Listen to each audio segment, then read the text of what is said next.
Live from Arkansas' streaming news leader, this is THV 11 Morning News at 7 on THV 11 Plus.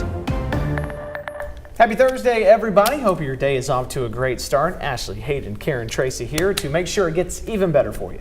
Yeah, and make sure you get to where you need to be on time. Safely, on time. There's a few folks that may need to take some on your head. alternate routes. That's right. It has been busy on our roads this week. I don't know what's going on. I think we're all tired. First week of fall, they're looking for the leaves. We lost the cold weather, the cool weather. They're not going to find them yet. I don't know. It seems like that because we did have a lot of dry weather that has kind of, some of the leaves are at least falling. Yeah. It's killing everything. It's killing, yeah. But luckily, we're going to get that new updated drought report while we're here. I know everyone's anxiously anticipating it. Well, this is prime time driving hour anyway. It really is, yeah. So let's talk about where those accidents are so you can get to where you need to be on time. If you have to be somewhere at 8, you may want to take a different route if you're traveling on Interstate 40 because we have an accident here around the Morgan exit on 40 eastbound that is causing some major delays.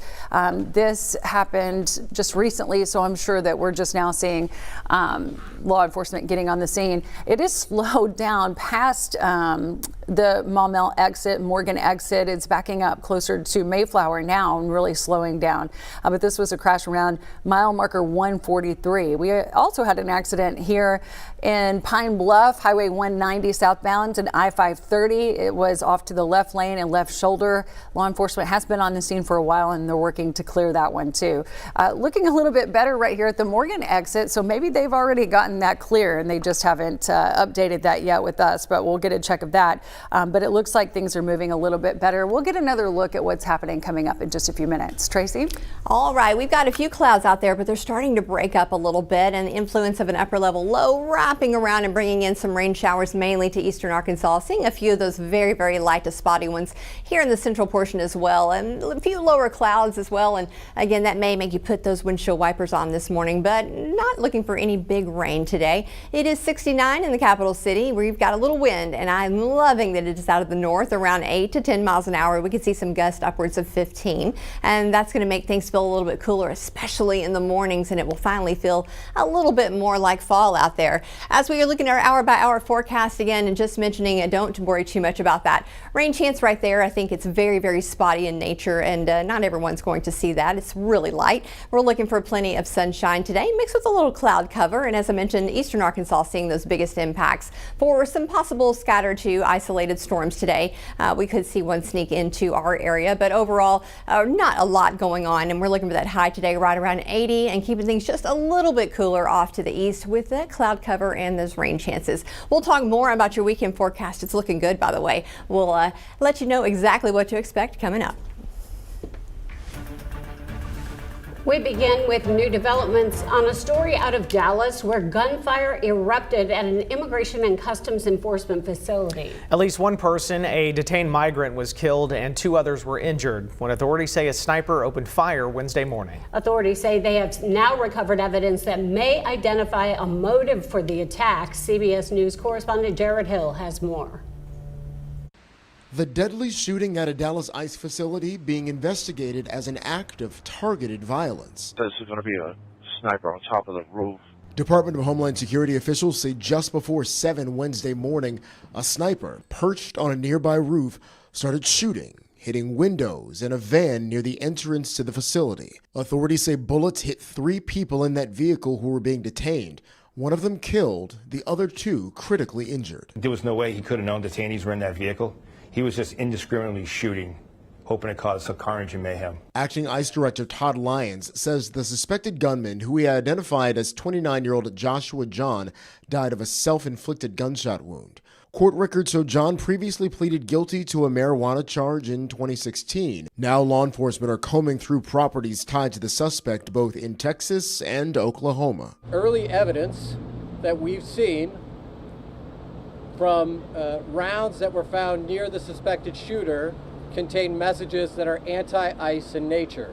On social media, President Trump blamed radical leftists and called for an end to rhetoric against ICE. We have been focused on making sure that our ICE officers have the ability to operate safely. In fact, they've seen a 1,000% increase in violent attacks against them. DHS Secretary Kristi Noem says the federal government has stepped up security at ICE facilities around the country. Jared Hill, CBS News.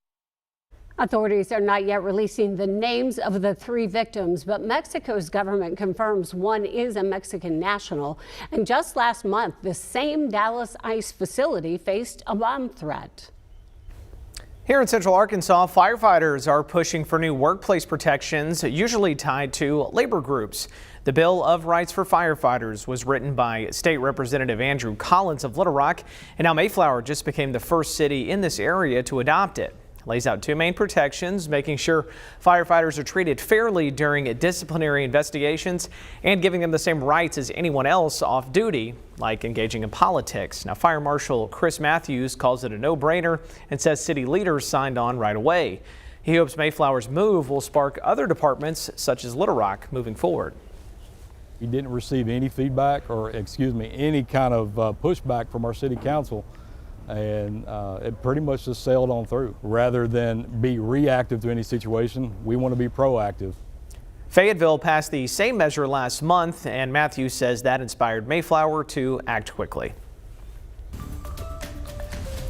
We are taking a closer look as Central Arkansas continues to see growth. Benton is seeing an economic boost as Saline County's population continues to expand. It comes as big developments are on the way. Of course, we have the new Buc-ee's coming in 2026 and a new shopping center also in the works. THV 11's Tamer Knight joins us live from Benton this morning with a look at what's driving this growth. Tamer?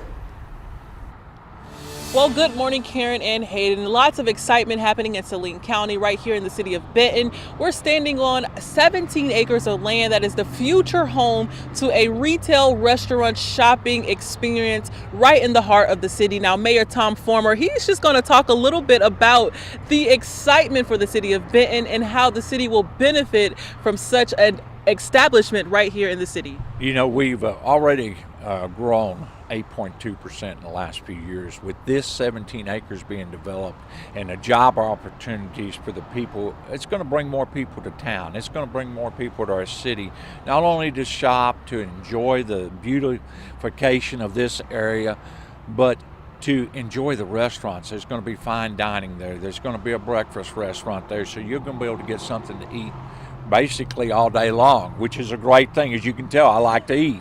And so it's going to have a hotel where people can spend the night and enjoy the many amenities that we have in the city of Benton.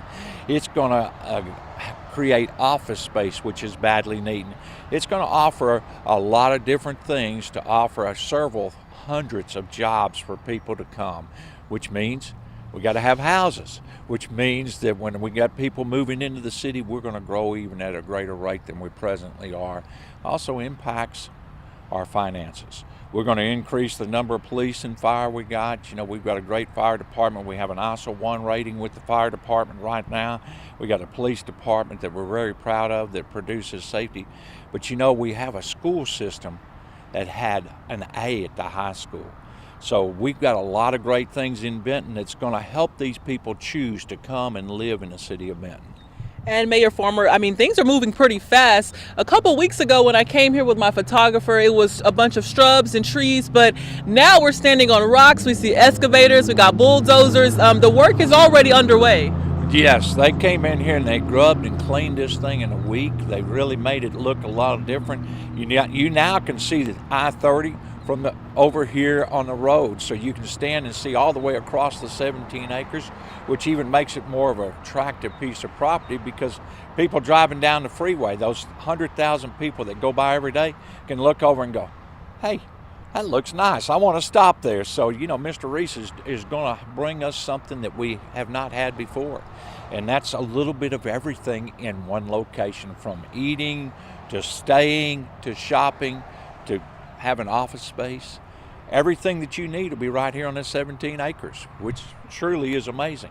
right here in the heart of Benton. Now, as you heard it, a lot of things happening here in the city of Benton. Make sure you stay with us because at 7:30 we're going to talk about the economic impact that this new shopping and retail center will have on the city of Benton. But for right now in Benton, I'm Tamer Knight for THV 11 News. Excuse me. Thank you, Tamer. We appreciate it. Arkansas leaders are considering whether more nuclear power could help the state meet its growing needs. Lawmakers just approved a contract for a year-long study costing up to $305,000 to look at small modular reactors or even micro reactors. The Arkansas Advocate reports the review will look at issues like safety and job and costs and supply chain impacts. If it gets full approval this week, the study will help determine whether Arkansas will expand beyond its only plant near Russellville. It powers more than half of Entergy's customers. Other states, including Texas, are pouring millions of dollars into nuclear energy to handle the surge in demand from AI and data centers. This morning, questions continue over the legal future of former FBI Director James Comey. On Saturday, President Trump listed Comey among political adversaries on social media, urging Attorney General Pam Bondi that justice must be served now. At the same time, the federal government racing toward a funding deadline at the end of the month. Now, Republicans control both chambers, but the Senate needs Democratic support to extend funding through mid-November. Democrats now pushing back to extend Affordable Care Act subsidies set to expire at the end of the year. But talks stalled Wednesday when President Trump canceled the meeting, calling it not productive. Democrats do not support the partisan Republican spending bill because it continues to gut the health care of the American people. The Democrats' requests are completely unhinged and unreasonable and unserious. Meanwhile, the president is expected to sign a deal keeping TikTok running in the U.S. without Chinese control. House Speaker Mike Johnson says the House won't return before October 1st, and the White House has warned federal agencies to prepare for layoffs if no deal is reached. The USDA is rolling out changes to the SNAP program meant to cut fraud and push healthier food options. Soon, stores that accept EBT will have to stock more nutritious products and fewer junk food options. The update follows stricter work rules and new benefit formulas passed by Congress in this summer's spending bill. The USDA says the changes should also cut down on people stealing benefits. Arkansas is among the first states to block soda and candy from being bought with SNAP money. Now let's check in again with Ashley King and a look at the roads this morning. Hey, good morning, guys. It's already been a busy morning, but we're starting to see some accidents clear. It's looking a little bit better on our roads. Let's get a closer look at what you can expect right now. We had an accident earlier on 40 eastbound that has been cleared right now, so we've got the thumbs up going, but you can see there are still some slowdowns there. This was around the Morgan exit, but it is starting to clear a little bit, although getting closer to Mayflower, you may see it slow down for just a second. We also have an accident in Pine Bluff.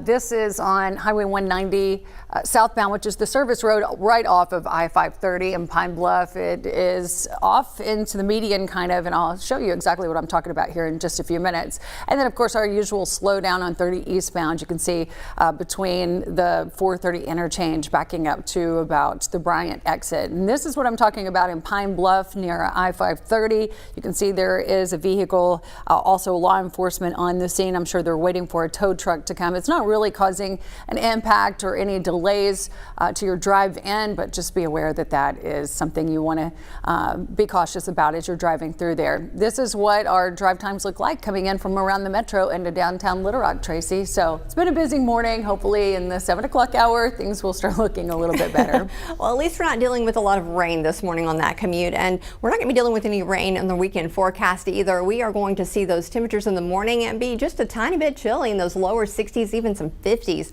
across the state, and plenty of sunshine with a few clouds and looking for those highs in the low 80s. So very, very nice. And if you're headed to Fayetteville for the Razorback game, we are looking to kick off around 11. We'll be in the upper 60s and beautiful sunshine all game long, and those highs will top out right around 77. So a nice weekend in Fayetteville and in central Arkansas as well. Today we are being influenced in the eastern portion of the state by an upper level low. It's wrapped wrapping around some of that moisture. And we're seeing some of that on the eastern portion of the metro, but not a lot of activity here in central Arkansas today. But as we're heading into the afternoon, we could see a stray shower roll through. But those mornings are going to be nice and cool, and that weekend again is going to be gorgeous. We'll talk more about our precip conditions as we're heading into next week as well, and those drought update coming up.